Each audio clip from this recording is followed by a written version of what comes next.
Assalamualaikum warahmatullahi wabarakatuh. Bismillahirrahmanirrahim. Alhamdulillah nahmaduhu wa nasta'inuhu wa nastahdihi wa nastaghfiruhu wa nastarshiduh wa na'udzu billahi min shururi anfusina wa min sayyiati a'malina. Man yahdihillahu fala mudilla lahu ومن يضلل فلا هادي له. أشهد أن لا إله إلا الله وحده لا شريك له وأشهد أن سيدنا محمدا عبده ورسوله. اللهم صل وسلم وبارك على سيدنا محمد طب القلوب ودوائها وعافية الأبدان وشفائها ونور الأبصار وضيائها وعلى آله وصحبه ومن سار على دربه وعلينا وفيهم ومعهم برحمتك يا أرحم الراحمين.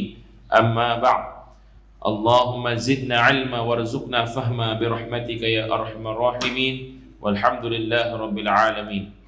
قال رسول الله صلى الله عليه وسلم: الكيس من دان نفسه وعمل لما بعد الموت والعاجز من اتبع نفسه هواها وتمنى على الله أو كما قال رسول الله صلى الله عليه وسلم. Alhamdulillah thumma alhamdulillah. Pertama sekali kita panjatkan kesyukuran paling tinggi kepada Allah Subhanahu wa taala dengan limpahan kurniaannya, taufiknya, hidayahnya serta riayahnya. Dia boleh bagi kat kita sampai ke hari ini duduk dalam keadaan berjemaah, duduk di kalangan orang-orang soleh, orang-orang yang berkeinginan untuk meningkatkan darjat mereka di sisi Allah. Bukan mengejarkan darjat dalam duniawi, tapi mengejar darjat untuk mendapatkan semulia-mulia makhluk di sisi Allah Subhanahu wa taala. Dan dijadikan pula kita dalam keadaan segelintir manusia, dalam jutaan bilion manusia dalam dunia ni, Allah Taala gerakkan di kalangan orang-orang ini, di kalangan makhluk-makhluk ciptaan Allah ini, ada sekelompok manusia yang masih lagi ruk'an sujada, yang masih lagi rukuk dan sujud kepada Allah, sehingga menyebabkan Allah Subhanahu wa taala menangguh azab-azab yang patutnya turun kepada kita, tuan-tuan. Jadi hampir kesemuanya tertangguh oleh kerananya adanya masyayikh ruk'a, adanya orang-orang tua-tua yang masih lagi rukuk dan sujud kepada Allah. Wa atfal rudda', ada lagi kanak-kanak yang sedang menyusu yang tak tahu apa-apa ni. Adanya al-bahaim rutta', adanya lagi binatang ternak yang depa ni duduk ragut rumput tak tahu apa-apa. Maka Allah Taala menangguhkan semua azabnya. Dan sekiranya tidak, Allah Taala mengatakan bahawa sesungguhnya aku akan jadikan la ja'alna as-samaa hadida. Aku akan jadikan langit ni seperti mana besi. Langit jadi besi, maka orang duduk bawah dia, tuan-tuan, macam kuih baulu hari ni. Kita kembang elok lah. Jadi kuih baulu semualah kita, tuan-tuan. Sebab itulah, oleh kerana adanya kelompok-kelompok ini, adanya pusat-pusat pengajian macam ni, menyebabkan tertangguhnya semua azab-azab ni. Allah turun pun azab yang kena kat kita, tuan-tuan, ujian demi ujian, nak uji orang-orang soleh ni, sama ada kekal, kental ataupun tidak keimanan dia kepada Allah. Dan orang yang kufur bertambah kufur kepada Allah Subhanahu wa ta'ala. Moga-moga kita di kalangan orang-orang soleh ini. Tuan-tuan dan puan rahmati Allah sekalian, hari ini rasanya kali kedua saya main. Kali kedua saya main ke Darul Faizin ni. Masya-Allah, tuan-tuan, ketenangannya kekal. Bila dipanggil saya terus, antara tempat yang saya bagi paling cepat sekali jawapan ialah Darul Faizin. Alih muat agak lambat sikit duk. Bukan pasal tempat tu. Tak tahu, kadang-kadang kita nak cari tarikh dan sebagainya, tengok jadual. Darul Faizin dia minta terus saya bagi sebabnya asalnya paling lapang.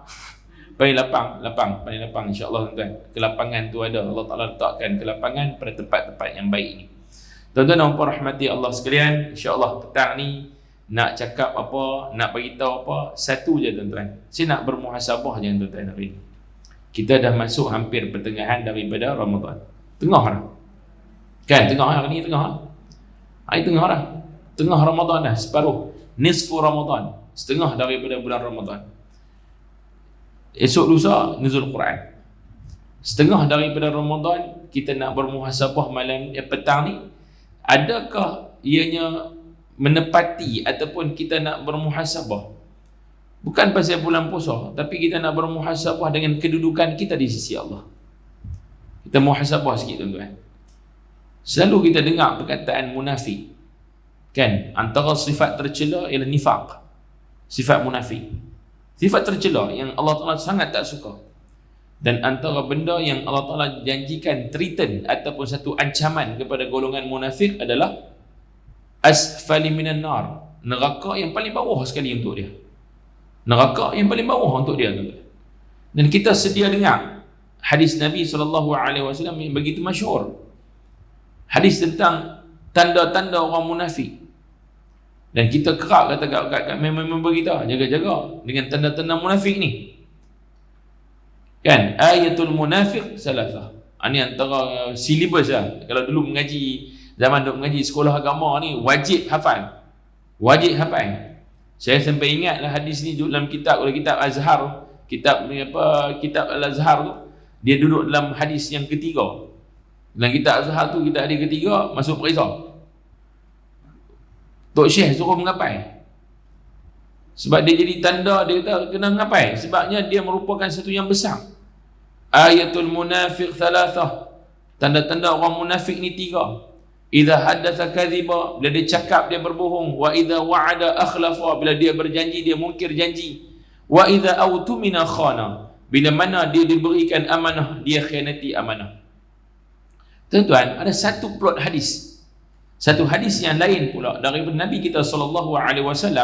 Nabi bawa main satu bentuk plot hadis yang lebih kurang sama tapi dalam keadaan berbeza.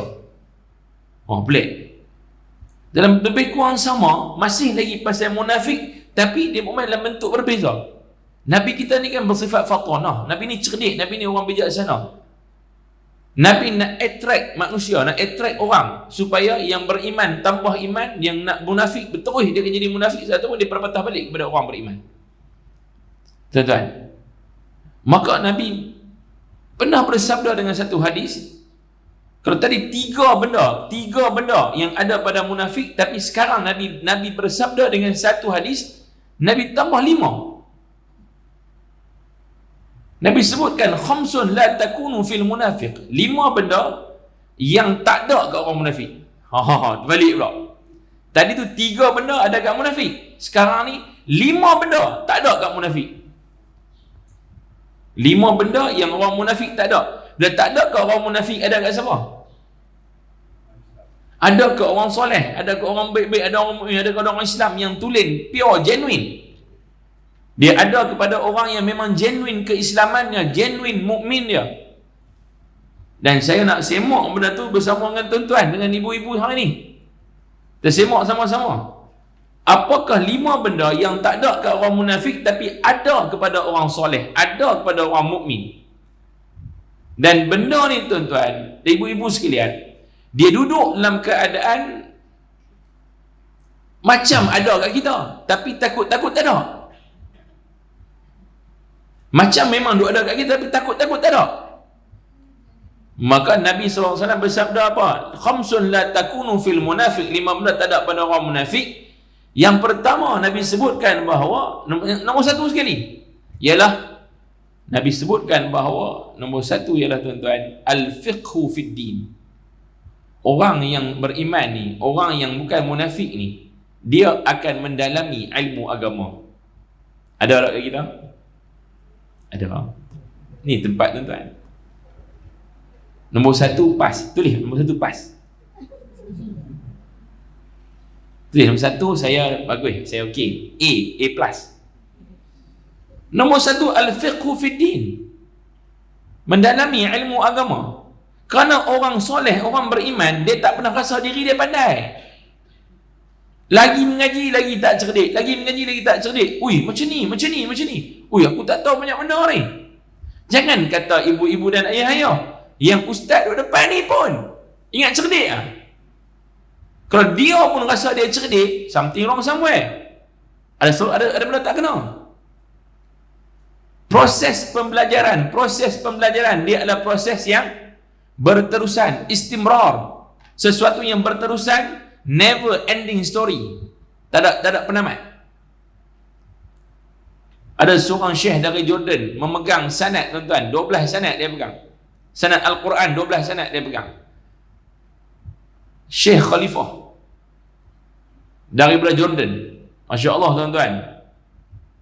Satu hari itu saya dengan dia, dengan satu dengan Ustaz Nizam Al-Banjari, dia buat program Maulid di UiTM UiTM Matampau. Buat program, duduk dekat atas pentas dengan dia, habis makan semua, habis program semua tuan-tuan. Saja tanya kat dia, saja duduk nak sembang-sembang ni, dekat situ nak makan ni, sembang dengan Syekh. Ya Syekh, mata intaha dars ala sanadi fil Quran. Bilakah habis Syekh punya pengajian Quran ni, bila yang habis sampai sanad 12 sanad ni, bila habis ni? Dia bagi tamparan tentang muka saya macam tamparan orang bagi sepuk dalam muka. Ang silap tanya kat orang, tanya lagu tu, dia jawab apa? Dia kata hatta al-an ya bunayya, hatta al-an, wahai anak, sampai lah ni aku duk mengaji tak pernah selesai. Sampai lah tak pernah selesai lagi, duk mengaji lagi. Tuan-tuan, jalan pun tak larat dah, umur dekat 80 lah. Tapi dia kata hatta al-an, sampai lah ni duk mengaji lagi. Tuan-tuan, nak menunjukkan kata apa? Orang beriman ni tuan-tuan, dia duk hambat apa? Dia bukan hambat ketui tu ketui. Dia bukan hambat ketui emas ke, dia hambat duit ke, tak, dia tak hambat ketui, dia tak hambat. Dia hambat apa? Dia hambat darjat di sisi Allah. Dia nak hambat mardatillah, nak dapatkan keredaan Allah. Dia nak hambat apa? Dia nak hambat rahmat Allah, kasih dan sayang Allah dia nak hambat. Dia nak hambat apa? Dia nak hambat maghfiratillah, nak hambat keampunan Allah. Dia nak Allah Ta'ala bagi keadaan semua ni supaya dia duduk depan Allah kelak. Dia orang yang selamat tuan-tuan. Wa nahnu minan najin. Kami ni golongan yang selamat. Kami golongan selamat. Bukan selamat atas dunia, tapi selamat dekat akhirat kelak. Tuan-tuan dan puan rahmati Allah sekalian, nombor 1, al-fiqhu fi din. Orang munafik, orang munafik dia tak rasa macam diri dia ni tak cerdik. Dia sentiasa rasa diri dia tahu semua dan betul semua. Dan kalau kita pun duk berasa lagu tu, wa'iyazubillah, cepat-cepat patah balik. Aku nak kena patah balik. Dia kena sentiasa pengajian dan mengaji ni kena berterusan, tak boleh berhenti. Tak boleh berhenti. Dan ibu-ibu, ayah-ayah hari ni memang tempat ibu-ibu yang pertama ni buh right kita lepas dah. Tapi kena berterusan. Orang mengaji ni banyak dia punya mehnah dan cabaran. Banyak. Kita ada tanggung dan kita kena jawab. Dalam masa yang sama, kena aulakan tanggung dan jawab kepada Allah. Ini kita kena jawab.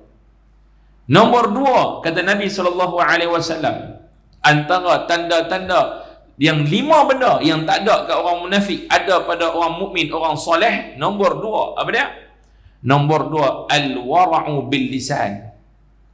Wara' bil lisan. Orang wara' ni apa? Berhati-hati. Nampak orang mengaji. Berhati-hati. Wara' artinya dia berhati-hati. Al-wara'u bil lisan artinya dia berhati-hati dalam lidah dia. Pertuturan dia, apa yang nak keluar daripada mulut dia, semua dia berhati-hati. Berapa ramai tuan-tuan tergelincir perkataan rebah dia tuan-tuan, rebah dia di sisi Allah. Hilang iman dia kerana dia berebah dengan dia perkataan. Hari ni berapa ramai orang dalam dunia media sosial cakap ikut suka hati, cakap ikut suka. Lagi cakap pelik-pelik, lagi orang pergi view dia lebih. Lagi view lebih lagi, dia lagi seronok, beronok-ronok dia.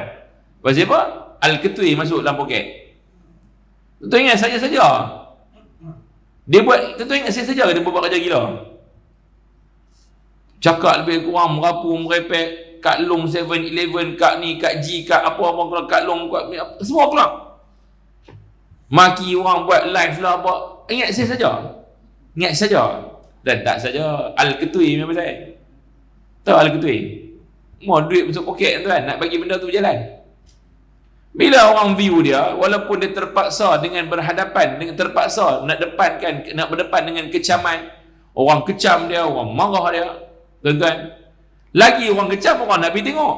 Pasal orang nak tahu, Kak Long ni kata apa, Kak Cik ni kata apa, Pak Long ni kata apa.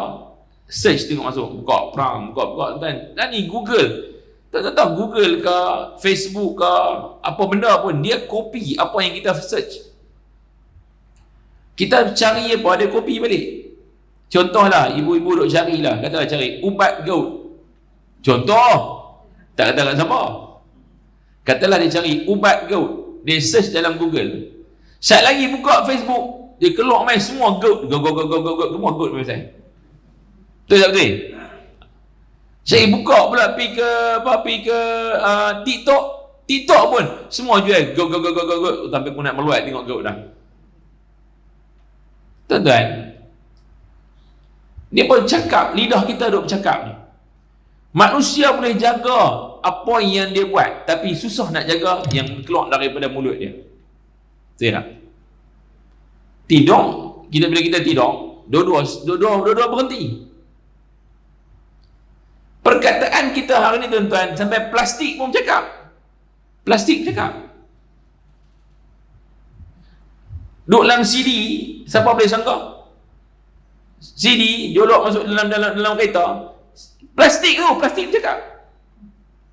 Tuan-tuan, nak abang kata apa hari ni, lidah kita punya bahaya ni yang Nabi suruh jaga sangat-sangat ni, kena al-wara' bil lisan, dengan berhati-hati dengan perkataan, kerana dia rakam kita sampai bila-bila perkataan tu dikeluar. Dan berlaku zaman tu di zaman kita. Berlaku perkara tu di zaman kita. Tuan-tuan, ibu-ibu sekalian, nak buat apa lah ni? Hati-hati dengan perkataan. Memang kita seronok bila cakap, orang kita cakap ikut suka. Benda yang paling best apa dia? Paling best sekali. Dulu guru saya di Mesir dulu, saya mengaji dulu, Tok Syekh ni apa, dekat ni lah, dekat kuliah ni. Dia duduk kami, dia kata apa? Dua benda paling seronok buat. Dia kata pada Syekh, benda apa paling seronok? Dua benda. Satu, hang kayuh basikal naik atas bukit, kemudian hang lepas pedal tu, dia turun bukit. Seronok. Tu betul ke? Seronok ah, apa? Tak payah kayuh. Dia turun sendiri. Nombor dua, dia kata, kata kat orang tak balas. Itu syok dia. Kata kat orang tak balas, orang tersenyum. Kita kata lagi, kata sampai puas hati. Kita semua pernah sekolah kan? Semua pernah sekolah. Masa zaman kita sekolah, di dalam kelas kita ada berapa karakter student? Ni benda ni tuan-tuan berterusan sampai zaman lah. So, satu karakter yang pertama akan ada dalam kita punya kelas, satu nama dia Pak Lawak. Saya sebut Pak Lawak, tuan-tuan, terbayang tu kelas tuan-tuan 3 dan 1, siapa Pak Lawak orang? Terbayang tu muka dia ni. Kalau dia tak ada, kelas akan sunyi. Tapi kalau dia ada, dia cakap je, dia sebut cikgu, orang gelak. Ada tak karakter tu? Ada. Nombor 2, gangster. Akan ada seorang mafia. Mafia ni kira dia jaga kelas. Orang tak berani jaga kelas, tak boleh kacau kelas tu ada seorang. Ada mat ni, jangan. Dia mat apa ke, dia ni tak boleh, dia jaga kelas tu. Dia kira jalan pun tangan lengan baju ni sinting ni, kat atas ni. Orang tahu lah kata dia ni mafia. Nombor 3, karakter akan ada apa dia? Karakter mangsa. Yang mangsa ni tuan-tuan, yang jenis pakai spek macam Superman, rambut ikat-ikat tepi, siap dia ni mangsa. Yang Pak Lawak pun akan pakai dia, yang mafia ni pun akan pakai dia. Dia ni kira mangsa. Katalah pergi kat mana, tengok orang ni main, dia ni pedi, tali pinggang sempoi mak, nampak je Romeo mak. Dia kan kena dia ni. Yang mafia ni main petih kepala aku belakang, pak bagi lagu tu, belah. Dia tengok dia ni, awak yang buat aku. Dia cakap tu lah, dia tak buat, nak kena lagi. Lagu tu lah. Dia ada karakter ni tuan-tuan. Dan seronok sekali zaman tu, cakap kata pergi kat dia lagu mana pun, dia tak balas. Dan sampai ke hari ni pun benda tu berulang balik. Sampai berumur kita ni pun ada karakter di kalangan kawan kita, dia cukup bagus lah, raja manusia. Kita ambil perkataan ni, raja manusia, bagus dia. Cakap pi apa pun dia tak balas pun. Yalah tak balas, dia simpan dalam hati. Ibu-ibu ayah sekalian, ada tak perkataan, jangan jawab tu soalan ni, sendiri jawab. Ada tak ibu-ibu dan ayah-ayah duk teringat sampai lah ni, ibu ayah dah maafkan dia dah. Dah maaf dia habis dah. Tapi sampai lah ni duk teringat lagi perkataan yang dia pernah kata gitu. Ada? Jangan abang, diam. Ada kan? Ada, mesti ada lah. Aku teringat lagi ustaz lewat leceh bagi teringat balik. Bukan nak bagi teringat, nak habaq kata apa? Nak habaq kata, cuba tanya balik ke orang yang kata kita dulu, kita tanya kat dia, ingat lagi tak pernah cakap kat saya gini-gini? Oh, tak ingat. Bila? Lama dah, 10 tahun lepas. Ingat lagi tak? Pernah cakap kat saya gini, yang saya menangis kat belakang tau. Orang kata aku tu, ya kau? Saya tak teringat dah. Sebab apa dia tak teringat? Sebab dia yang kata. Yang kena ingat sampai mati ingat. Yang kena ingat. Ibu ayah, saya bersama kami ni, saya duduk di Penang. Duduk di Penang ni kawasan flat. Duduk tengah-tengah lah Tanjung ni ke, duduk tengah-tengah Tanjung ni. Zaman kami, zaman nak mengaji agama, kira kadang-kadang baru nak ada orang mengaji agama ni. Ayah saya ni dia menungkah arus. Anak-anak kawan-kawan dia semua ni hantar anak pergi sekolah free school. Zaman tu kira free school lah tuan-tuan. Hantar pergi sekolah free school. Pergi duduk sekolah free school jadi sekolah orang putih. Saya sekolah rendah pun sekolah orang putih. Sekolah Francis Light. Jadi biasanya akan lepas Francis Light dia akan pergi duduk free school lah. Tapi ayah ni dia menungkah arus. Dia nak anak ni seorang mengaji agama sebab saya seorang lelaki. Saya dalam keluarga saya nombor 6. Dan saya seorang-seorang lelaki-lelaki dari 6 orang adik-beradik. Nombor 1 sampai nombor 5 semua kakak. I'm the only one. Jadi bapak ni dia nak bagi kita ni, dia nak seolah-olah dia tahu ajal dia awal. Dia hantar saya pergi mengaji agama. Masa on the way nak keluar daripada rumah bawa beg nak pergi duduk asrama, ibu ayah ada satu pakcik ni dia kata kat saya, dia kata, dengan buku bangkai nak pergi mana? Ayah saya stroke, pegang tongkat jalan nak pergi tunggu bas kat depan flat. Mak dah pergi awal, saya bawa beg daripada rumah, jalan tembus bawah flat ni nak pergi ke tempat bas. Pakcik ni dia naik motor, dia duduk dalam motor, dia nak parking motor dia bawah flat. Dia kata, dengan buku bangkai pergi mana? Saya kata nak pergi mengaji sekolah. Duduk asrama. Mengaji sekolah mana? Anda dapat sekolah mana? Saya kata dapatlah sekolah Mahat Al-Masyur ni, tapi kena duduk kat Sungai Batu lah. Dia kata, tak mana? Sungai Batu tu kat belah dekat rumah. Ui, tempat jin tendang tu. First, tempat jin tendang dia kata. Kita pun, tak mengaji kat Al-Masyur sini. Saya kata dekat dia, kami Al-Masyur ni saya tak dapat sebab UPSR atau apa nak elok. Al-Masyur sini lah, bagus pergi sekolah sana buat apa? Ni kira hampir mengaji sana, kira esok ni mengaji, kira kelong-kelong mai esok boleh jadi imam lah. Ni, boleh jadi imam lah. Saya diam. Kita boleh jadi imam lah, esok ni kira mai surau kita ni akan tunggu orang balik baru boleh ada imam. Dia pilih kan? Dia pilih. Saya ni pegang beg ni, duduk jalan ni merambut yang mata, aku kena orang ni. Kita baru nak dapat semangat nak pergi mengaji. Kena awal-awal ujian pertama pakcik ni. Ibu dan ayah sekalian, pasal apa saya boleh ingat? Benda ni berlaku umur saya 13 tahun. Sekarang saya ni permulaan siri yang keempat. Dah hilang siri 3. Berpuluh tahun lepas. Tapi boleh ingat sampai lah. Apa sebab? Sebab orang kata kat saya. Ibu ayah, saya jumpa pakcik ni. Dia main duduk depan, duduk mengaji lagu ni. Saya tanya kat dia, pakcik ingat tak pakcik kata saya tu? Pakcik ingat tak? Dia kata apa? Bila? Pakcik tak ingat dah. Dia tak ingat dah. Dia kawan bapak saya saja. Saya tak ada. Pakcik tak ingat kan. Pakcik kata tu, saya sedih tu pakcik. Saya sedih. Kita sedih kan. Pakcik kan nak kata apa kaang sajalah. Tapi pakcik tak ingat apa pakcik cakap. Tak ingat. Dia tak ingat sebab dia tak tahu yang dia cakap tu bagi orang terasa. Dan kita pun tak boleh nak ambil hati sangat dekat dia. Tapi nak habaq kata, perkataan itu orang akan rakam and record. Dia akan terakam dan terrekod dengan mulut lidah kita. Selalunya orang yang cakap akan terlupa, tapi orang yang menerima cakapan itu akan ingat sampai bila-bila. Sebab itu Nabi suruh orang soleh ini, orang beriman ini, dia kena menangkah arus munafik. Tongkah arus munafik. Orang munafik dia tak jaga benda ni semua. Dia tak ada warak pada lidah dia, tak ada warak. Dia warak. Tapi orang beriman, orang soleh, dia warak. Dia berhati-hati setiap perkataan yang akan keluar daripada mulutnya. Ibu-ibu ayah sekalian, orang yang bercerai tergelincang dari lidah dia, juga tergelincang dari lidah. Murtad tergelincang lidah. Menyakitkan orang tergelincang lidah.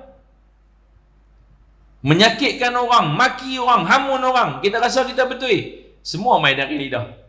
Jadi tuan-tuan, orang soleh itu mestilah warak pada lisan. Nombor 3, kata Nabi SAW, nombor 3 adalah at-tabassumu fil wajhi. Orang soleh, orang beriman ini, dia ada benda ni kat dia. Tapi tak ada ke orang munafik jangan jari benda ni kat dia tak ada. At-tabassumu fil wajhi maksudnya apa dia? Maksudnya ialah senyuman di wajah dia. Wajah dia penuh dengan senyuman dalam makna kata senang orang nak dekat dengan dia. Orangnya peramah. Tuan-tuan pernah pergi supermarket tak? Pergi supermarket tiba-tiba ada Amoi jual kad kredit.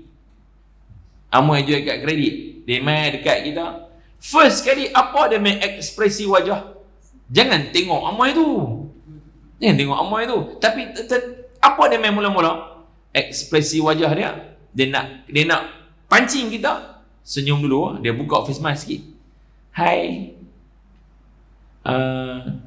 Tuan, bos tak mau kad kredit ke? You tak payah you sign, isi saja. Tak ada apa bos, isi saja. Mulut senyum. Ya, kita tengok Amoi senyum, mulut merah menyala. Oh, tuan-tuan. Dan orang Melayu kita, Islam sekalipun, nak kerja benda tu, dia kena buat lagu tu juga. Dia pun kena buat lagu tu. Merah menyala mulut, main. Cik, tak mau kad kredit, cik. Isi je, cik. Tak apa, tak ada apa. Ambil barang, ambil hadiah aja. Senyum ya. Ibu-ibu ayah sekalian, 2017 berlaku banjir besar kat Pulau Pinang. Kawasan kampung saya tu dengan kawasan masjid ni kira naik ayak sampai atas masjid kali pertama selepas berpuluh tahun. Asalnya dekat 60-70 tahun kau tak pernah naik ayak. Tak pernah naik. Tiba-tiba naik ayak. Masjid 100 tahun lebih kan. Naik ayak 2017. Naik sampai atas masjid. Dalam kampung dengan cerita rumah setingkat setengah habis. Ibu-ibu ayah, masa tu mainlah NGO main nak bantu. Institusi Islam main bantu juga. Tapi main bantu suar borang. Bagi borang. Lepas tu habaq pula lepas isi borang pergi bagi kat pengurusi qaryah. Pengurusi qaryah kena cop. Dia tu dah terendam, pen mau terendam ayat Allah. Dia suruh isi borang. Pakcik tu pun isi. Main jumpa pula pengurusi qaryah pula. Orang main jumpa nak minta cop. Jual mahal Pengurusi qaryah tu saya. Tapi saya tak buat lagu tu Kalau nak buat lagu tu boleh. Dia main jadi siru sikit orang nak minta cop. Sebab yang main tu ada yang tak pernah main masjid. Kalau masa tu kita buat gila tuan-tuan, kita pergi kata dekat dia, ang tak nampak muka, duduk mana? Dah duduk dalam ni. Tak nampak muka. Oh, time cop baru nak main jumpa. Ingat apa? Bagi suku mak ke dia dulu, baru cop. Lepas cop pula ingat, ni cop aku, ni cop aku. Ni yang lupa tau, ni muka ni cop kat hang tau, dia dapat duit ni. Dengan cop lagu tu lah, kita duduk buat perangai kita tuan-tuan. orang Islam. Ibu-ibu tahu tak? Waktu tu ada satu NGO bukan Islam, nama Suci. Dia Budi Suci nama dia. Geng-geng Buddhis Buddha ni, dia mai masuk kampung, dia mai masuk satu bas, turun depan masjid pakai baju goni tu, baju t-shirt dengan nama Suci tu, kemudian pakai baju goni kat atas, masuk dalam kampung. Turun bas ni, dia pun ni well trained, dia pun dapat latihan yang cukup dah. Kira dia pun ni orang yang berpegang dengan agama yang kuat lah. Turun tuan-tuan, first kali ekspresi muka dia apa? Muka ada senyum dulu. Senyum ni tuan daripada kepala kampung sampai masuk. Pi rumah mangsa ni, pi masuk rumah mangsa ni, dua orang pi rumah masing-masing. Pi rumah-rumah wali. Saya pun follow belakang. Nak tengok juga sebab main grup Budi Suci ni. Bila masuk tuan-tuan, kita nak tengok. Bukan nak tengok apa, bantuan masuk tak apa. Nak tengok apa mereka nak sampaikan dekat mereka ni. Dia tak abang nak bagi bantuan apa, dia tak abang. Tapi dia pun main dah, mula main barang-barang dah masuk dalam kampung. Dia pergi masuk dalam kampung nak pergi jumpa dengan mangsa-mangsa ni. Apa dia buat? Tak panggil, kakak, apa khabar kakak? Macam mana kakak? Muka duk senyum kat situ lah. Tersenyum kat situ tuan-tuan, dia tak ada lah kot main. Oh, tapi bila main ekspresi wajah, ya kak, kesiannya, tu senyum balik. Well trained. Tak apa kakak, barang hilang boleh ganti, nyawa hilang tak boleh jumpa balik kakak. Barang ni semua boleh ganti balik. Tuhan uji kita sebab Tuhan sayang sama kita. Dia pula bagi bayan kat kawan ni. Kita duduk belakang ni, hang cakap ni banyak betul kak. Kakak dia kata betul, saya pun harap-harap nyawa tak ada apa, alhamdulillah lah, dia semua syukur. Kakak dia menangis, dia pergi ke depan kan, dia pergi ke depan tu. Tak apa kakak, dia pegang kakak, dia tarik kakak, dia pergi kakak ni, cry on my shoulder. Menangis kat dia punya bau ni, menangis kakak ni, menangis. Tak apa kakak, kita boleh bantu apa, kita bantu. Nah kakak, dia buat keluar duit 1,000 seorang. Satu rumah 1,000. Ambil 1,000 suar. Kakak, sikit bantuan daripada kami, 1,000. Tak apa kakak, dalam masa terdekat ni kami akan main lagi. Nanti kita jumpa balik ya kakak. Ayat kalau kita lah main, jangan saya lah kita pergi jumpa nak kak 1,000 kak, ambil 1,000, nanti saya main pula. Nanti main tu kira dengan ayat tu al-rik wal-ruyuk tu ya. Memang aku tak main dah lah, 1,000. Dah bagi dah, nak main pun memang tak ada, tak main dah. Ayat nak pelepas diri lah, nak rik wal-ruyuk tu. Tuan-tuan, dia cakap dia kata nak main balik. Lepas 3 minggu, main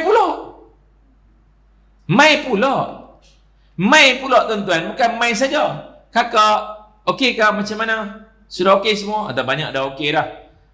Tak apalah, banyak benda dah okey dah. Ada beberapa barang dah belum beli lagi. Tak ada apalah kakak, semua tu boleh cari punya benda. Tak apa kakak, itu saya janji nak datang kan, saya datang balik hari ni, semua nampak okey. Good kakak. Senyum tu. Ambil 1,000, nah kakak, lagi 1,000 lagi 1,000. Kakak ni dalam hati dia mungkin doa, ya Allah, setiap minggu main yang bagus ya. Bagi 1,000 kan. Tak ada borang, tak ada apa. Kita tengok tak cara dakwah dia bang. Ada satu church di Penang. Kawan saya seorang ni dia memang Kristian, duduk situ. Tuan-tuan, bila tengok karakter depa ni, karakter yang ada pada depa ni tuan-tuan, orang senang dekat. Dengan senyum, ya, okey. Ada seorang cikgu di sekolah saya mengajar dulu pun sama juga. Dia kaunselor. Budak cukup suka dekat dia. Tapi dengan senyum ni ya. Ada orang Penang sini? Ada. Pernah pergi market Batu Lancang tak? Market Batu Lancang, di market Batu Lancang, di market petang. Ada satu line yang jual ikan kering, jual sotong kering, jual udang kering. Ada 3-4 gerai lah, 3-4 kedai yang 4 kedai ni yang jual barang tu. Tapi orang tumpu di kedai nombor 4, tak salah saya, ada satu kedai. Orang pun suka pergi kat dia. Saya sendiri pun suka pergi kat dia. Lalu punya dia. Kalau nak lalu tengok muka dia.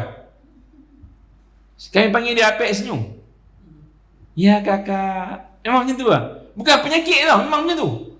Ada orang memang duduk senyum tu sebab penyakit. Ni memang lalu dah. Ya kakak, mari abang. Abang nak beli apa? Ada udang kering, mai. Berapa mau? RM1. Okey, RM1. Senyum. Kerana orang lalu tuan-tuan, ramai orang pergi kat dia. Pada 2-3 kedai duduk ada. Apa kelebihan dia? At-tabassumu fil wajhi. Senyuman. Kita mahal senyuman, kita tak faham orang Islam lepas semayang je susah nak senyum. Assalamualaikum warahmatullahi. Assalamualaikum warahmatullahi.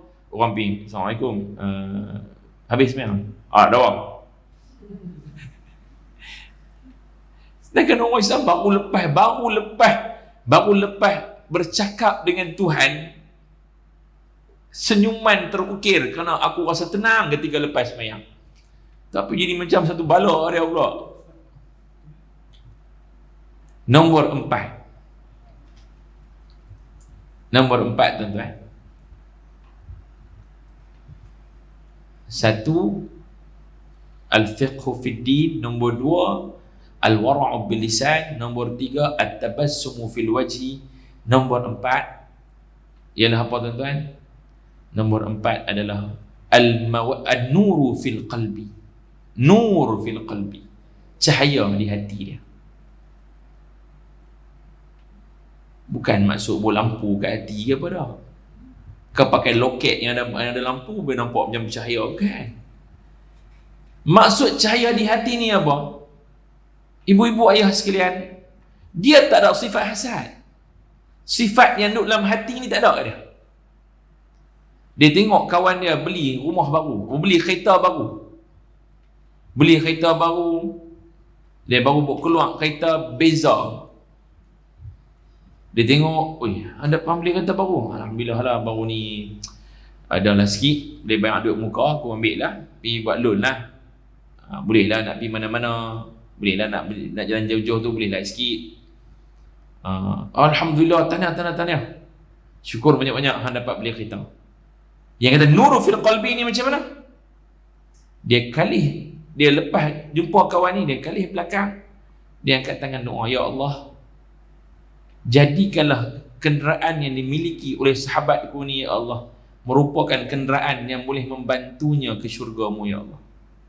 Bukan kenderaan yang akan membawa fitnah dia sampai ke akhirat. Ya Allah, jadikanlah kenderaan itu kenderaan yang akan mendekatkan dia dengan-Mu, ya Allah. Ni orang-orang nuru fil qalbi. Hati dia ada cahaya.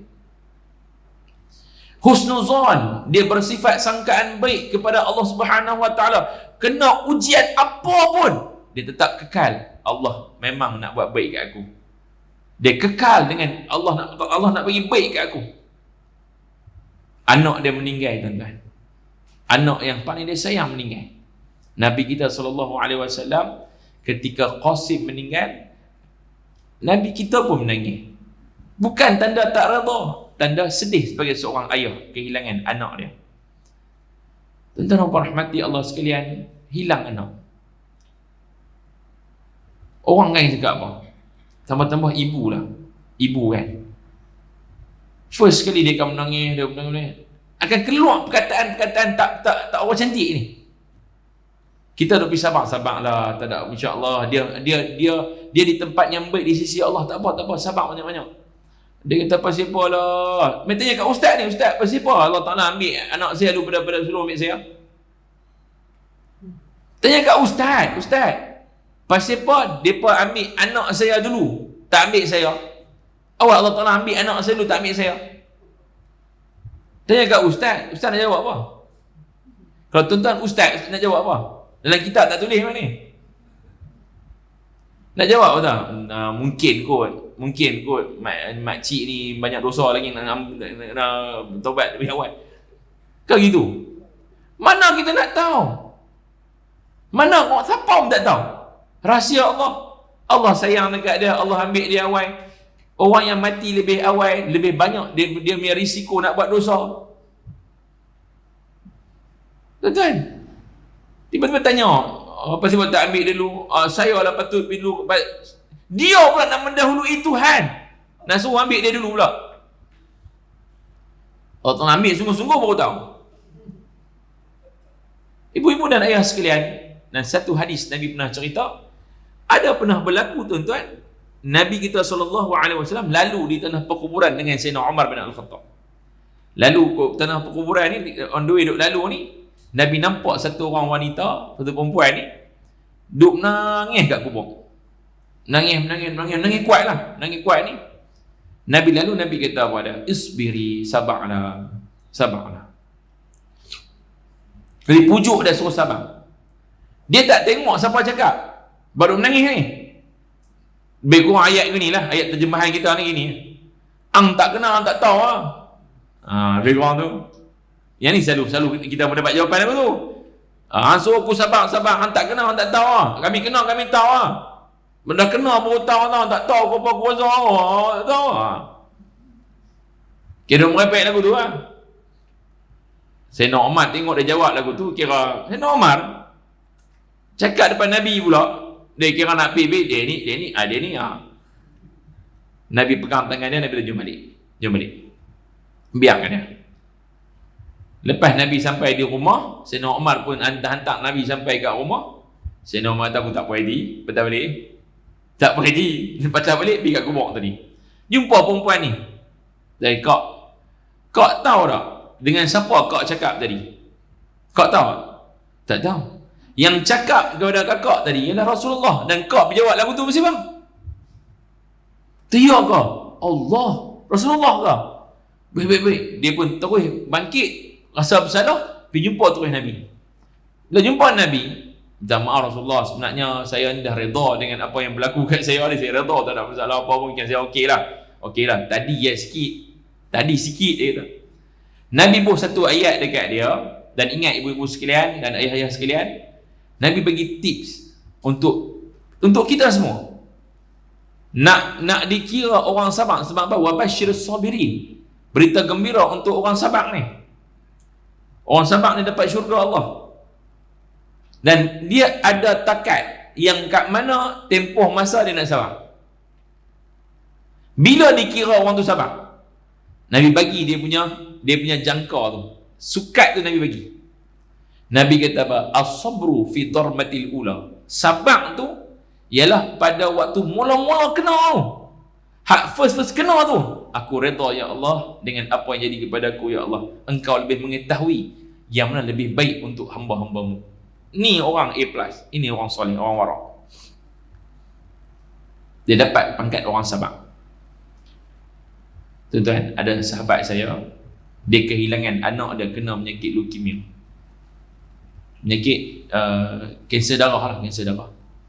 Umur 4 tahun lebih kurang, dia punya anak dia meninggal.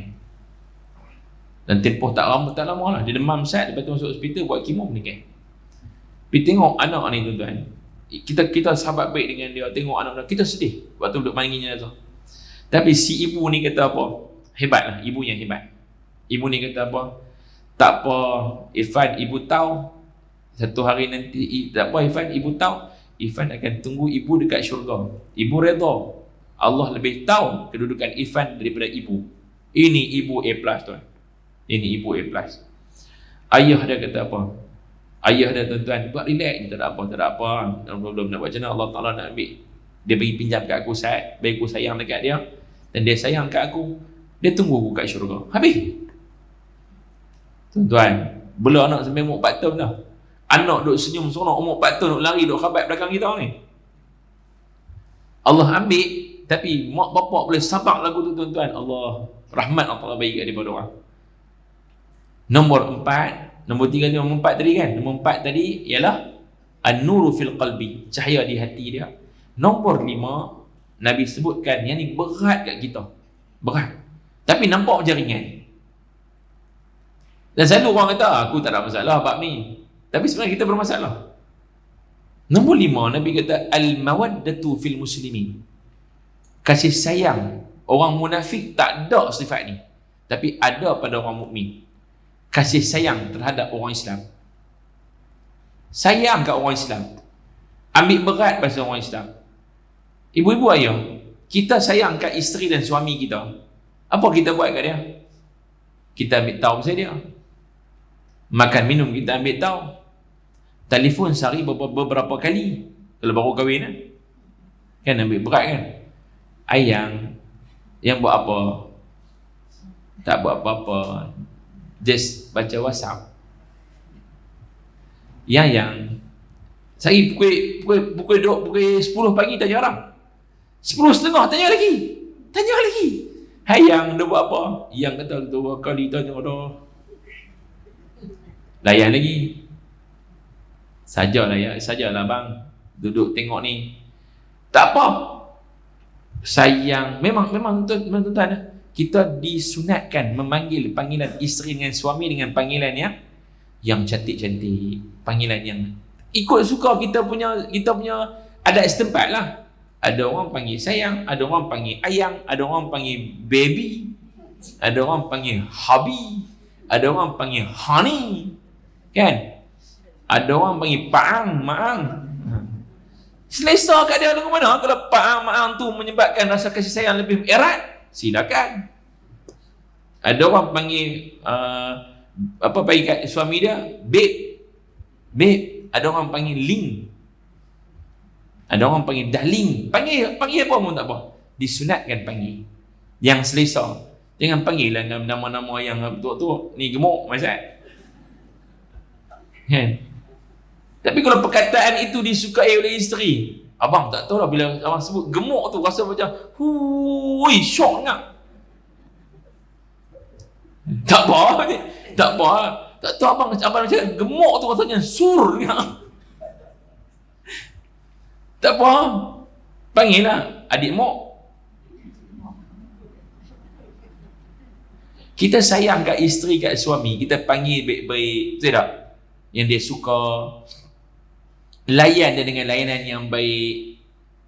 Tak kata kat suami lebih kurang, kat isteri lebih kurang, takut dia terasa hati. Tambah-tambah waktu duduk tengah berkasih-kasih ni, baru kenal-kenal kan. Cukup jaga, sayang. Dengar suara ni macam sebab sakit ke? Terpijak beras. Beras jatuh kat bawah, terpijak beras. Au! Bunyi pun au. Pasal apa? Beras jatuh, terpijak beras. Yang lelaki ni jawab ni, itu ke? Luka tak? Terpijak beras luka tak? Tak ada apa lah, sikit tapi sakit lah. Tuan-tuan, yang perempuan duduk dekat sekedar dekat ni, kat Banak Baru ni, duduk kat sini, hak lelaki duduk kat belah Selangor, dia main naik motor besar dia tengok kena beras kat kaki. Sebab sayang, ambil berat. Tuan-tuan, ini nak ambil beritahu apa? Nak ambil kata satu mold, satu acuan tanda sayang kat seseorang. Dan tanda sayang tu nak buat kepada orang Islam semua sekali. Boleh buat? Tu saya abang tadi, benda nampak ringan, nampak macam kami dah buat dah. Tapi benda ni berat. Nak ambil berat pasal orang Islam ni. Berapa ramai dalam jiran-jiran kita di keliling kita yang sakit kita tak tahu. Saya duduk flat. Satu floor tu ada 12 rumah. Satu blok, ada 3 blok, ada 729 buah rumah. Nabi dah bagi tips dah, jiran kita yang atas, yang bawah, yang depan, yang belakang. Kalau kami duduk flat, tu dah pada atas, bawah, sampai buat semua ni. Memang kena ambil tahu. Tahu tak? Nak tanya, tak nampak lama ni, pergi mana ni? Pakcik ni sakit, ya ke? Kita pergi tengok rumah dia. Ibu-ibu dan ayah-ayah sekalian, nak dapatkan kasih sayang di kalangan orang Islam ni, yang ni yang paling berat rasanya. Nak ambil berat pasal dia, tak kata lebih kurang kat dia. Kemudian tuan-tuan, kita pula tak jadi contoh menyebabkan orang kata kat orang Islam. Yang ni nak jaga. Kita duduk kat office, kita orang Islam duduk kat office, kita paling lentok paling lama. Bulan puasa masuk pukul 8 masuk dah. 7.30 dah pancekat dah, 7.30 pancekat. Pancekat masuk tutup pintu, gelap ni semua. Pasal apa? Lena selalu sebab puasa. Lena dulu. Lena bawah meja. Bawah meja office tu dia lena. Punch card pukul 7.30 kena kerja terus kan. Tak, lena dulu. Lena 7.30. Sampai pukul 9.30 baru bangkit 2 jam. Yang kawan yang 7.30 masuk-masuk orang bukan Islam cari. Alo, tadi nampak you punya kereta dia. Tadi kereta nampak tapi mana orang dia tak ada nampak. Ni bilik semua gelap ni. Tadi dia ada, sekarang sudah tak ada. Chip semua. Sekarang ada, sekarang tak ada. Hilang. Tuan-tuan, kelong-kelong main muka bengkak mata. Buat aku tu pula. Lega Lega betul-betul. Tadi you pergi mana? Biasa kita puasa. Tidur dulu. Sampai pukul 9.30. Bangkit-bangkit pula dia tengok pula handphone. Tengok handphone sampai pukul 11 lebih. Lepas tu duduk saat apa dia buka apakah nak tengok pukul 12, pukul 12.30, pukul 1 lepas tu rehat. 12 tu dia istihar sendiri. Okey, dah rehat. Jangan kacau aku, jangan kacau aku. Lena pula. Orang bukan Islam tengok dia. Bila tengok dia apa dia rasa? Ayo, ini macam dia orang kerja ke? Kita bagi contoh tak baik. Bila orang bukan Islam tak yakin dengan orang Islam, kita marah. Yang kerja kelang tuan-tuan, hari Jumaat orang bagi pelepasan untuk pergi sembahyang Jumaat, tokeh bagi bah pula, bagi bah sebiji. Kalau kerja kelang tu bagi bah sebiji, pergi sembahyang dekat mana-mana masjid, pelepas masjid tu pergi sembahyang. Dia turun kat sini sembahyang, kat belakang ni dia pergi mencelut tempat lain. Yang baik keluar sendiri, penuh kat semua masjid, tak pergi sembahyang Jumaat. Last sekali bila tokeh tak bagi sembahyang Jumaat, kita kata kat tokeh tu, ini orang buta perut tak bagi orang sembahyang Jumaat. Masa dia bagi tahu, nampak macam tadi keluar soalan itu, orang bukan Islam tanya kat ustaz pula. Ustaz, saya mau tanya satu benda. Macam mana apa hukum saya kasih dia orang masuk keluar sembahyang Jumaat, tapi dia orang tak pergi sembahyang Jumaat, dia orang pergi supermarket. Sekarang saya tak bagi dia orang pergi sembahyang. Salahkah saya? Ustaz tu, ayo. Ustaz pula ayo. Mau jawab macam mana? Nak jawab hukum lagu mana? Ibu-ibu dan ayah-ayah sekalian, jaga nama baik orang Islam. Ada faham ke? Jaga nama baik orang Islam. Tunjukkan karakter acuan orang Islam. Ni yang Nabi kami ajak. Ni yang kami belajar dalam Islam. Jujur, amanah. Kami ni orang yang rajin, mujahadah. Kami orang yang kuat bekerja. Kami sungguh-sungguh buat kerja. Kalau kami buat mula kami akan habiskan terus kerja tu sampai habis. On time, on the dot. Kami orang yang menepati masa. Jaga nama baik orang Islam. Menambahkan kasih sayang di kalangan orang Islam. Jaga nama baik tuan-tuan. 5 benda yang terdapat dalam hadis ini. Nabi kata apa? 5 benda ni tak ada ke orang munafik, tapi ada hanya pada orang Islam. Ibu-ibu dan ayah-ayah sekalian, yang nak sebut dia jaga nama orang Islam, tuan-tuan, sampai ada satu kisah yang berlaku zaman Sayyidina Umar. Saya pernah cerita tentang Ibnu Umar. Pernah berlaku zaman Sayyidina Umar satu perbalahan. Satu budak laki-laki, dia ditangkap oleh 2 orang pemuda. 2 orang pemuda tangkap budak ni seorang, heret main depan Sayyidina Umar.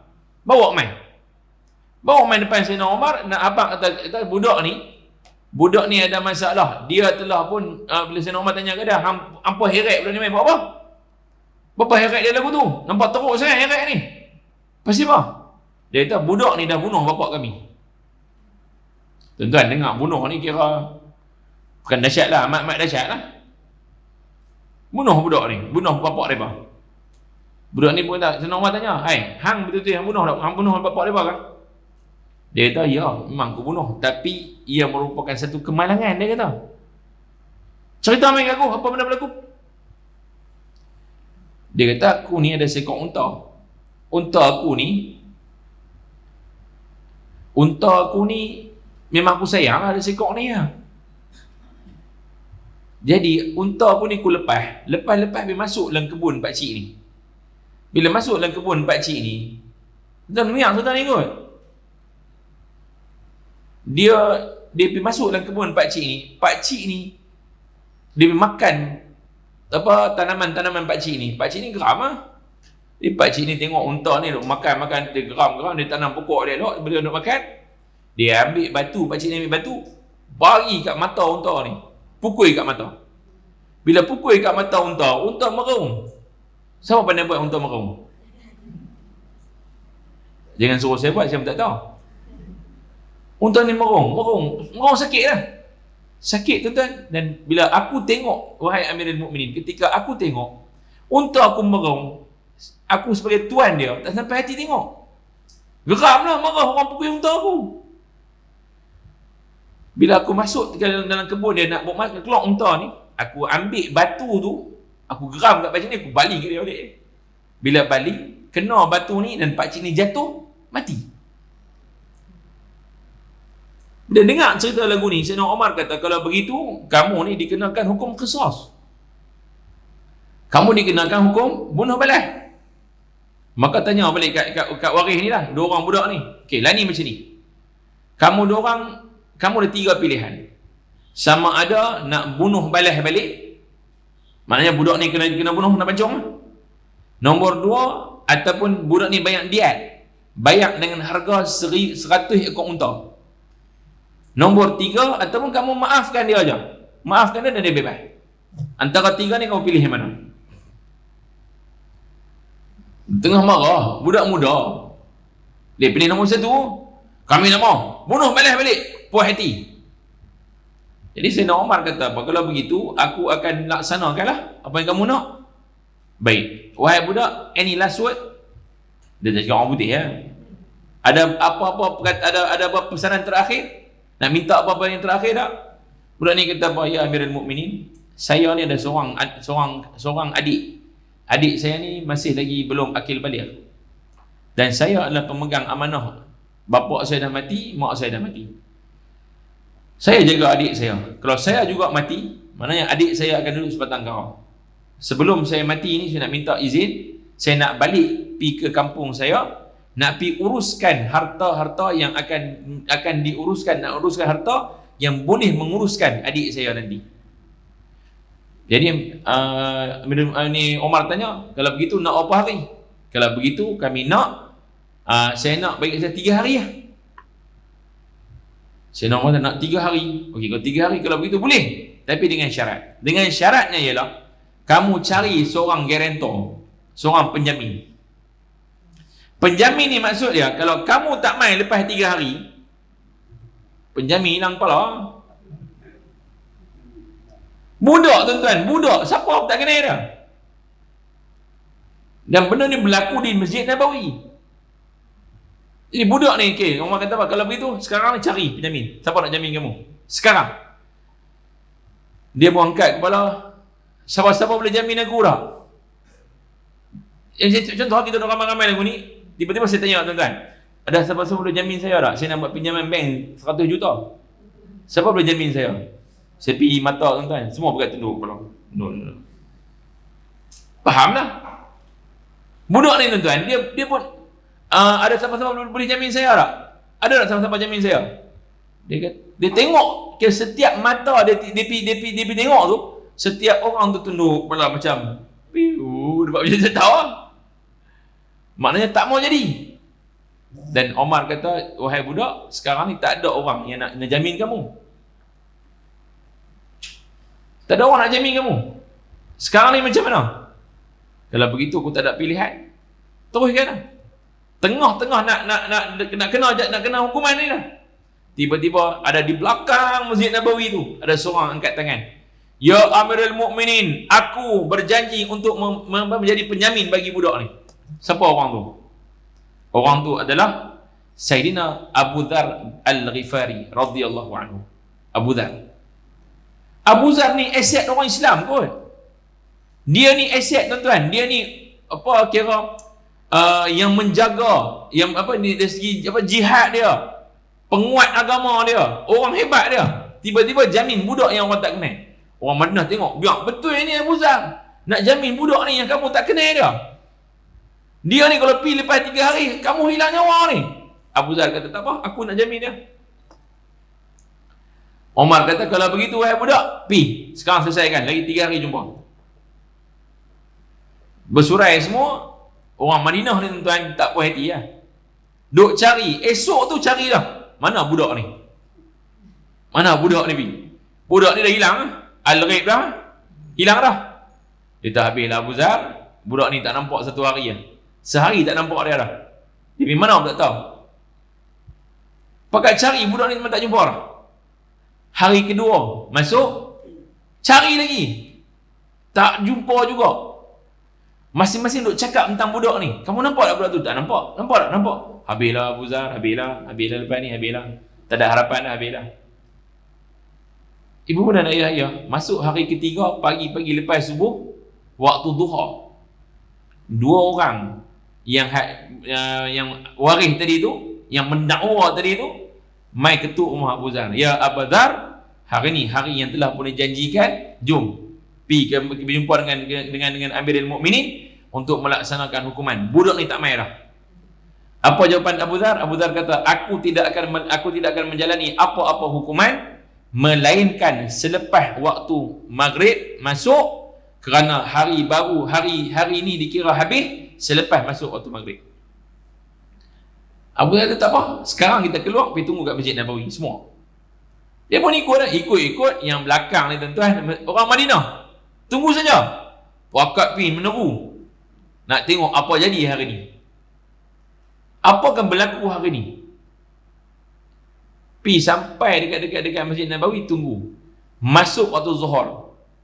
Pakai duk cari mana budak ni. Zuhur masuk, budak ni tak sampai-sampai. Tak ada. Tunggu sampai asar. Makin getir. Masing-masing cakap lah. Ui, tak main lagi. Budak ni tak ada. Nampak tak? Tak ada. Asar masuk, budak ni tak ada lagi. Sampai asar dah nak habis, sikit lagi nak habis, nak masuk maghrib dah, budak ni tiba-tiba muncul depan semua orang. Ya Amirul Mukminin, aku di sini. Sebelum tu orang benar dah sebut dah, habis Abu Zar hari ni. Stand by. Abu Zar nak hilang kepala dah. Tuan-tuan dan puan-puan Allah sekalian, budak ini sampai. Omar kata, oi, sampai juga. Yang penduduk Madinah kata apa? Takbir Allahu Akbar, takbir Allahu Akbar, seronok. Pasal apa? Abu Zar selamat. Abu Zar relax lah, tak ada apa-apa pun. Dia tak kata pun, saya asyik baik amai, tak ada aku hilang. Dia tak buat apa tu. Dia tenang, relax lah. Hang mai kan, tak mai kan, tak apa. Yang dia buat teruk orang lain. Standard kita, macam kita tak ada apa-apa. Kita tak ada apa-apa kalau kena apa-apa. Yang orang lain lebih-lebih. Kawan ni tuan-tuan dia buat tak tahu. Dia buat relax kan. Main. Jadi kedudukan pada masa tu, 2 orang pendakwa ada kat sini. Sayyidina Omar duduk sini, Abu Dhar duduk sini, budak yang didakwa duduk kat sini. Duduk di tengah-tengah. Seluruh Madinah sedang menyaksikan apa yang akan berlaku pada hari itu. Ibu dan ayah sekalian, Omar tanya, wahai budak, sebelum jalankan hukuman, aku nak tanya kat kamu sikit. Aku lepaskan kamu hari tu, 3 hari kamu pergi, aku tak hantar 1 orang pun mata-mata pergi jalan dengan kamu. Dia tak hantar pun SB ke apa ke pergi follow orang, tak hantar. Dan kamu telah pun diberikan jaminan oleh Abu Dhar, dan kalau kamu tak main hari ni pun, kamu belah terus pun, kamu selamat nyawa kamu. Nyawa kamu selamat, dan Abu Dhar akan melaksanakan hukuman atas kamu. Kamu dah selamat dah. Pasal apa mai balik? Omar tanya, pasal apa mai balik? Apa yang membuatkan kamu boleh patah balik? Kita tengoklah, ni yang Nabi ajak kepada para sahabat Nabi sampai timbul satu legasi umat yang begitu hebat. Apa budak ni jawab? Ya Amirul Mukminin, aku patah balik kembali kerana aku tak mau satu hari nanti orang yang bermusuh dengan Islam akan berkata, orang Islam ketika dia janji, dia mungkir pada janji dia. Nampak tuan? Ni yang kata jaga nama Islam ni. Aku tak mau ada orang yang kata orang Islam janji, dia mungkir pada janji dia. Kerana benda ni disaksikan oleh semua orang. Allah Ta'ala lihat aku dengan janji aku. Omar kali. Orang Madinah tuan tunduk malu dengan jawapan budak ni. Sebab dia persangka buruk pada dia, sebab dia kata dia akan lari dah. Ibu dan ayah sekalian, Omar kalih pandangan kepada Abu Dhar. Ya Abu Dhar, wahai Abu Dhar, ketika budak ni sedang minta tolong, satu orang Madinah tak mau tolong dia. Dan kamu tahu jaminan kamu tu nyawa dengan nyawa. Macam mana kamu boleh jamin budak ni? Hang pun tak kenal dia, tak tahu dia, tiba-tiba hang jamin dia. Dan kamu tak tahu dia akan patah balik ataupun tidak. Dan aku tak hantar pun satu SP pun pergi follow dia untuk dia patah balik. Apakah penyebab kamu nak jamin dia? Apa jawapan Abu Dhar, tuan-tuan? Dengar elok. Jawapan Abu Dhar menggegarkan bumi Madinah. Seluruh Madinah menangis dengan jawapan Abu Dhar Al-Ghifari dan juga budak ni. Abu Dhar jawab apa? Ya Amiril Mukminin, aku tak nak satu hari nanti akan ada orang bukan Islam ataupun orang yang bermusuh dengan Islam akan kata, ketika mana orang Islam minta pertolongan, tak ada tangan umat Islam nak bantu orang Islam yang minta tolong. Aku tak mau macam tu. Seluruh dah menangis tentang jawapan tu. Kerana apa? Masing-masing istighfar dan minta ampun kepada Allah kerana kami mengelak daripada membantu orang Islam.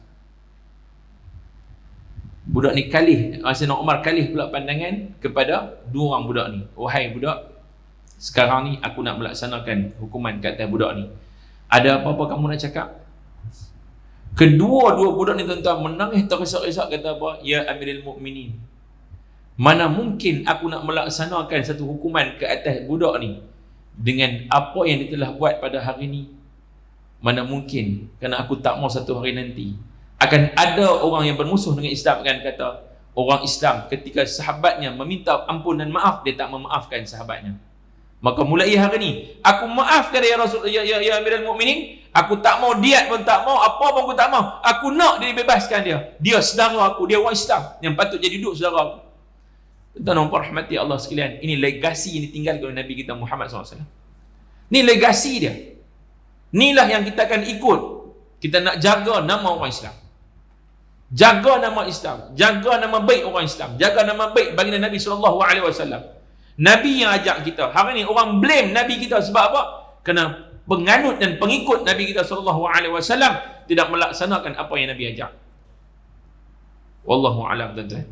Moga-moga pertemuan kita ada barakah, pertemuan kita ada rahmat. Saya mengantuk tapi hilang mengantuk juga, tuan-tuan. InsyaAllah, tuan-tuan.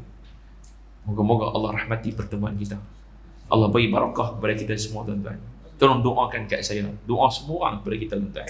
Doa yang baik-baik. Ya Allah, Kau jadikanlah semua orang duduk kat sini sahabat aku, jiran aku dalam syurga kelak. Ya Allah, ampunkan dosa kami, ya Allah. Dan dosa kami semua ni kita Allah ampunkan. Ya Allah, Kau ampunkan dosa sahabat-sahabat kami yang belum lagi mendapat hidayah-Mu, ya Allah. Ampunkan dosa-dosa mereka, ya Allah. Mereka adalah orang yang tak tahu apa-apa, ya Allah. Kau berilah petunjuk kepada mereka untuk balik ke jalan-jalan yang Kau redai, ya Allah. Minta doa gini, tuan-tuan. Minta doa macam ni. Tuan-tuan, jangan kedeku doa kepada orang yang tak tahu kita doa. Dan tak payah habaq dekat dia. Aku doa kat hang tau. Tak payah habaq. Tak payah habaq. Nak habaq apa kat dia? Tuan, cari redha Allah, bukan cari redha manusia. Doa dia bagi dia tak tahu. Anak orang dapat cemerlang, jangan ada hasad. Jangan dengki dekat dia. Jangan kata dia, boleh lah, ni tiru boleh dapat lah cemerlang. Yang beli kereta, boleh lah beli dengan duit nombor ekor. Kita kata macam-macam ke orang. Doa yang baik-baik, ya Allah, jadikanlah anak sahabat aku ni, ya Allah. Jadikanlah dia penguat agama ni. Penguat agama ni. Agama ni kena ada penguat dia. Dan kita adalah orang yang menguatkan agama. InsyaAllah nah. Jumpa lagi, tuan-tuan. Wa aqulu qawli hadha wa astaghfirullahal azim li wa lakum. Wassalamualaikum warahmatullahi wabarakatuh. Bismillahirrahmanirrahim. Alhamdulillahirabbil alamin wassalatu wassalamu ala asyrafil anbiya'i wal mursalin wa ala alihi wa sahbihi ajma'in. Allahumma nawwirna bi nuri 'ilmik wa 'amna nisyan bi rahmatika ya arhamar rahimin. Allahumma zidna 'ilma warzuqna fahma bi rahmatika ya arhamar rahimin. Walhamdulillahirabbil alamin. Wassalamu alaikum warahmatullahi wabarakatuh.